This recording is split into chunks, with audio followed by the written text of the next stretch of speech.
et messieurs les élus, Madame la sénatrice, chère Isabelle, Monsieur le sénateur, cher Christian, Monsieur le président du conseil départemental, cher Jean-Claude, Madame la première vice-présidente, chère Andrea, Madame la première secrétaire fédérale, chère Lucène, Madame le maire, la chère Nadine, Mesdames et Messieurs, chère Anne.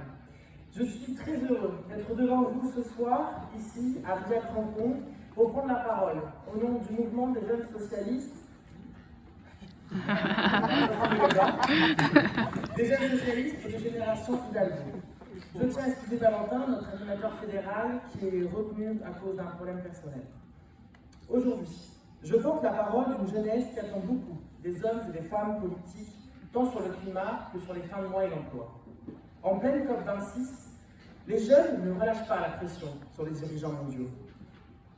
Je connais ta détermination, Anne, pour sauver notre planète.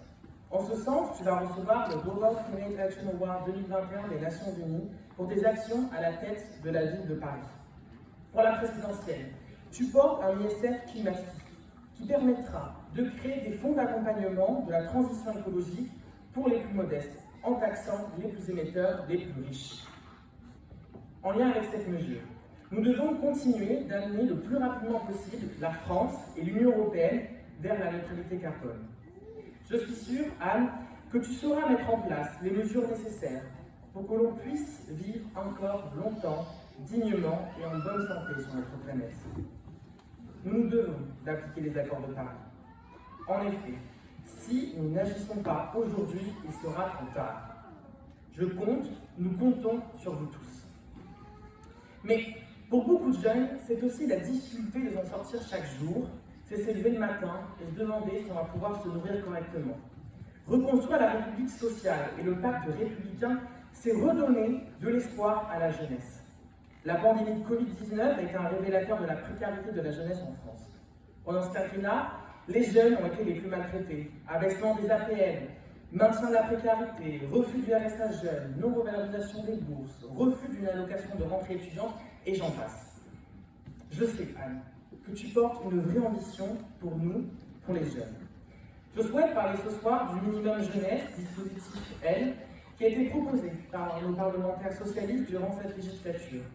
Ce dispositif permettrait aux jeunes de s'en sortir réellement et dignement avec une allocation mensuelle et une dotation globale de 5 000 € sur le compte personnel d'activité dès 18 ans. Cette aide se doit d'être universelle. Elle doit permettre de toucher les plus modestes comme les classes moyennes. En effet, nous connaissons tous des étudiants qui n'ont droit à rien parce que leurs parents gagnent 100, 200, 300 € de plus que le seuil fixé.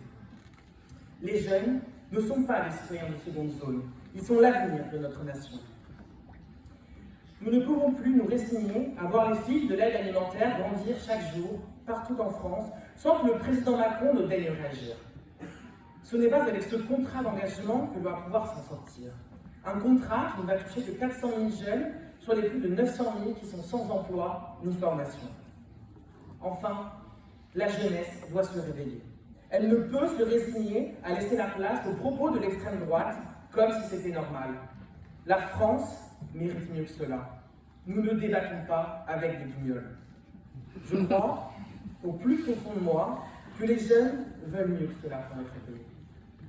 La jeunesse doit s'emparer de tous les sujets, comme l'égalité homme-femme ou encore le droit à une fin de vie digne. En effet, depuis mercredi 9h22, les femmes travaillent gratuitement jusqu'à la fin de l'année. Il est de notre devoir de faire appliquer l'égalité salariale femmes-hommes. Il est aussi important de permettre à tous de réellement choisir sa famille, sans créer d'inégalités supplémentaires entre ceux qui ont les moyens de s'éloigner de ses proches dans nos pays voisins et ceux qui ne l'ont pas. Anne, je tiens à t'affirmer ce soir que les jeunes socialistes de la Haute-Vienne seront tous derrière toi pour porter le projet socialiste à l'élection présidentielle de 2022. Nous rassemblerons tous les jeunes qui veulent s'engager pour toi et avec nous pour que la gauche remporte l'élection présidentielle. Je vous remercie.